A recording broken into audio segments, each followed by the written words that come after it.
In this video, I show you how to use a shoot-through umbrella to create two incredibly different portraits in a small home studio. Adorama TV presents Take and Make Great Photography with Gavin Hoey, where you'll learn how to take stunning photos and then polish them in post-production. Hello, I'm Gavin Hoey and you're watching Adorama TV, brought to you by Adorama, the camera store that has everything for us photographers. Now, if you caught the first video in my little mini-series of working in a small home studio, you know that we took some fantastic pictures with just the bare flash. Thing is, you can use other things like umbrellas to take even more fantastic pictures. And I bet the umbrella is the first modifier that you'll get your hands on. And it's easy to see why, because they are so versatile. Now, they come in lots of different sizes and two basic types. There's this one, which is black on one side and either white or silver on the inside, known as a reflective umbrella. There's also the ones that are just completely white, known as translucent or shoot-through umbrellas, or this one from Westcott, which is both reflective and translucent. Now, personally, I prefer to shoot using the translucent umbrellas simply because I can get them really close to my subject or back them off for two entirely different looks for my photographs. And I'm going to do both looks in this video. So let's set the first one up. So I'm joined in the studio by Joel. Say hello, Joel. Keen and enthusiastic, that's perfect. He is smiling really, he's going to love it. So we're going to use the shoot-through umbrella to take a couple of different types of picture of Joel. The first one is a real dark, kind of low-key, moody kind of shot. And to achieve it, I need to get my umbrella as close to Joel as I possibly can without it actually getting into the frame itself and without hitting Joel on the head. That's kind of important. I didn't get you, did I? No, miles away. So we're going to be really close, around about there, I reckon. Now, let's take a couple of meter readings, because that close, it's going to give me a different meter reading on Joel's face compared to the background. So let's start by taking a meter reading off the background, see what we get. Back here, the meter is telling me f4.5. Let's compare that to underneath Joel's chin, which will be around about here somewhere in a second. And I'm getting f11. So as you can see, it's much brighter here, much darker on the background. The background is going to go a nice dark colour using something called the inverse square law. Now, you've got to find out more about inverse square law by going to the Adorama Learning Centre, where there is a ton of information, and it's really important as a photographer in the studio that you know all about it. Right, so we know the exposure. Let's set up the camera and take some pictures. Okay, so I've set up my camera on a tripod because Joel's not moving, and this allows me to take some pictures without having to look through the viewfinder all the time, which is great because we're just going to take some pictures of Joel. Oh, you look fantastic. Okay, that's really good. Okay, Joel, can you just turn your head a little to the side? Yeah, that's fantastic. So as you can see, we're getting very consistent results, lovely moody backgrounds, and these pictures look absolutely fabulous in black and white. Thing is, they're not really that exciting. I mean, they are lovely pictures, but Joel's young. How old are you now? You're nearly 10, aren't you? He's nearly 10. He doesn't want to be sat there. We're going to do a shoot that's much more exciting. You know what we're going to do next? Yeah, he knows what we're going to do next. I'm a bit worried. Joel's a bit excited. Let's set it up. Okay, so the second shoot is ready to go, and as you can see, a little bit different to the first one. Yeah, we'll get onto the balls in a minute, but let's talk about the light first of all. So I've got the same umbrella, the same light, but this time it's backed off a long way from Joel. Now, using the inverse square law, that means that the light that hits Joel is going to be much more even and about the same brightness as the background. But even though that's a white background, it's not going to be pure white. You can't really get one light to give you a pure white background. You'll need to check out the Adorama Learning Centre or a later video in this series to find out why. Okay, let's just take a few meter readings and see what we get. So let's come down here and we'll take a meter reading from Joel. Okay, and I'm getting f8. Perfect, just what I want. If I meter off the background, that's also f8. And it doesn't matter where I put my meter, f8. We can even come a little bit forward. f8. Everywhere I do around this area is f8, thanks to the inverse square law. And that gives us very flat lighting, which is exactly what I want for this shoot, because we're going to take a very exciting set of pictures. The only thing is, I need my hat. So let me borrow the hat, thank you very much. This is going to become very useful, and you'll see why in a second. Don't forget to check out Adorama's latest contest and your chance to win amazing prizes.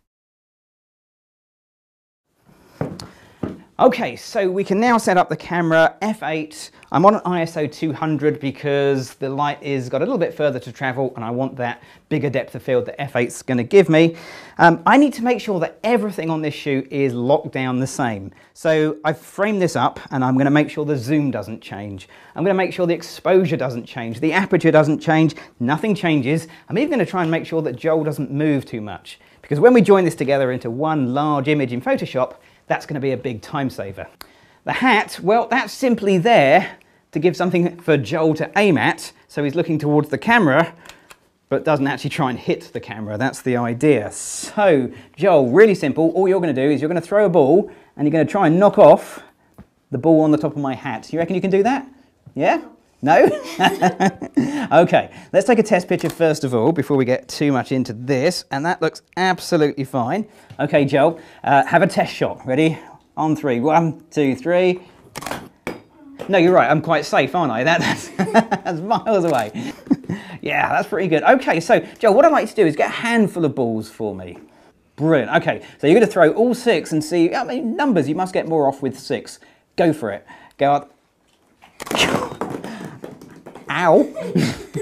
These are soft balls, but they still, yeah, they still sting a little bit, especially, Joel's 9, he's got a good strong throwing arm on him, but great shot. Okay, so we've got a few shots in the bag, a few basic shots. Now things are going to get a little bit more interesting because we're going to step the tempo up a little bit and we're actually going to take a whole sequence of shots where Joel's just going to continuously throw balls at my head and we'll see what amazing pictures we get. But I should warn you, Joel, I'll be throwing them back.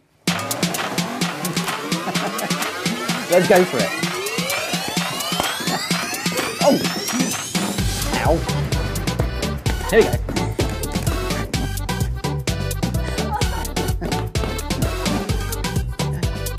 Oh!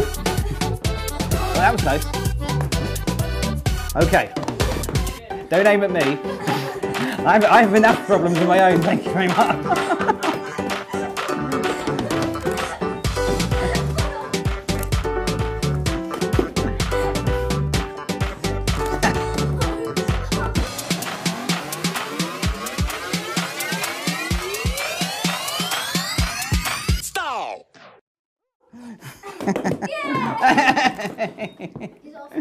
Oh, they're fantastic. Okay, there we go.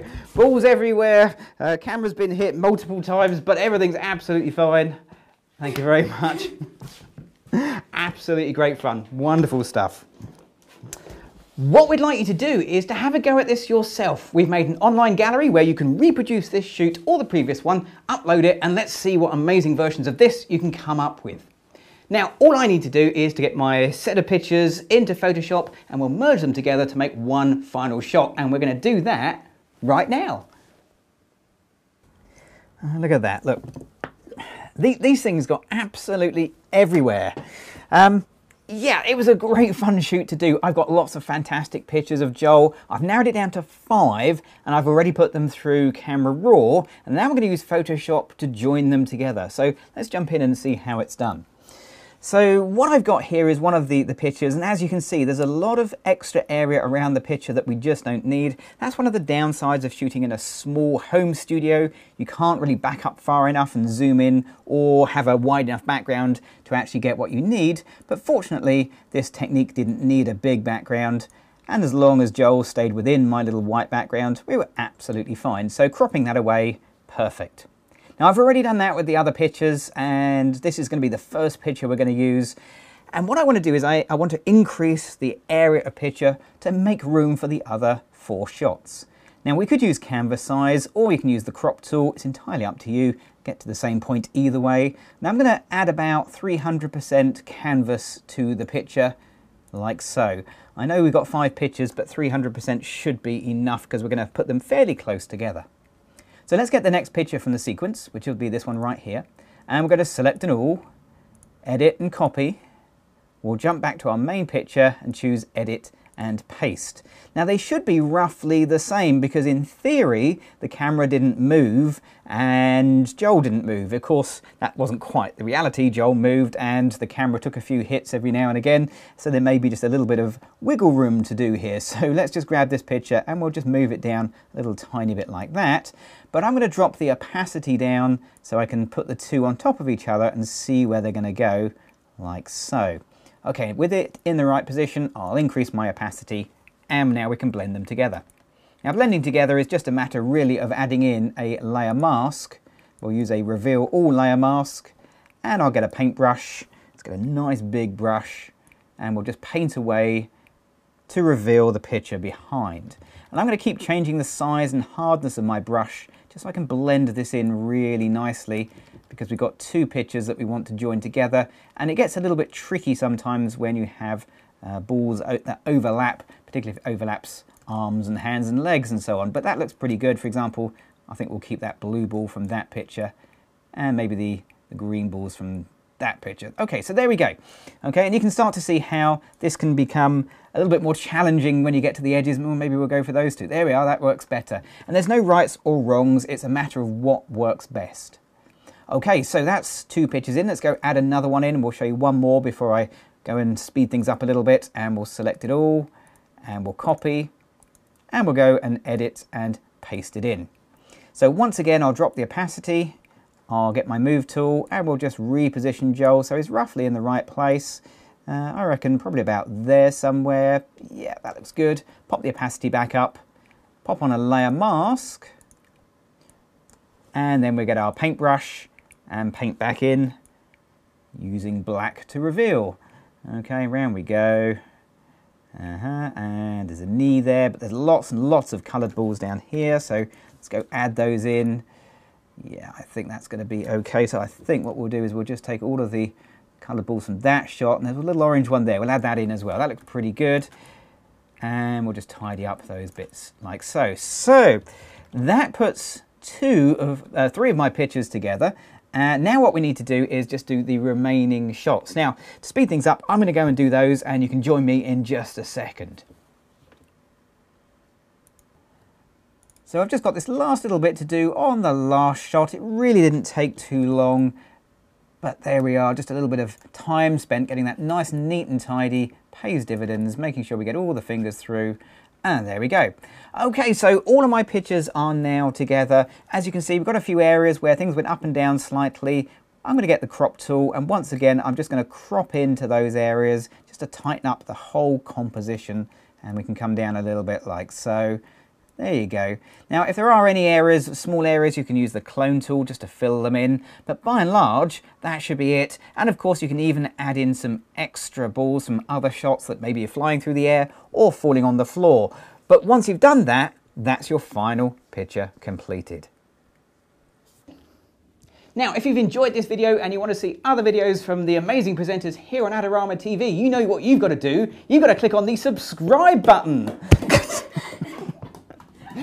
I'm Gavin Hoey. Thanks for watching.